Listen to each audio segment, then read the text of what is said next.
Hi hello friends, welcome to Nelleri Samayal. இன்னைக்கு நம்ம சேனல்ல பார்க்க போறது சிம்பிளா ஈஸியான முறையில சாக்லேட் செய்வது எப்படின்னு தான். வாங்க வீடியோக்குள்ள போலாம். நம்ம இப்போ வந்து 3/4 கப்பு சர்க்கரை ஆட் பண்ணுவோம். 1/2 கப்பு வந்து கொக்கோ பவுடர் ஆட் பண்ணிக்கலாம். பட்டர் வந்து நான் மெல்ட் பண்ணி வச்சிருக்கேன், அதை ஆட் பண்ணுவோம். இதெல்லாமே நம்ம இப்போ நல்லா வந்து அரைச்சு எடுத்துருவோம். நம்ம அதை நல்லா அரைச்சு எடுத்துட்டோம். இதுல வந்து நீங்க வந்து நட்ஸ் ஆட் பண்றதா இருந்தாலும் ஆட் பண்ணிக்கலாம். கொஞ்சமா நட்ஸ் ஆட் பண்ணிட்டு நல்லா மிக்ஸ் பண்ணி விட்டுக்கோங்க.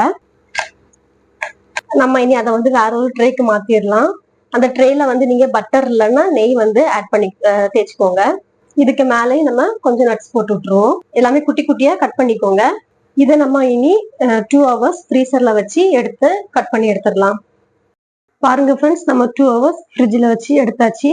இதை நம்ம இனி கட் பண்ணி எடுத்துடலாம் கியூபா. உங்களுக்கு என்ன ஷேப் பிடிக்குமோ அதை வச்சு கட். பாருங்க ஃப்ரெண்ட்ஸ், நம்மளோட சாக்லேட் வந்து ரெடி ஆயிடுச்சு.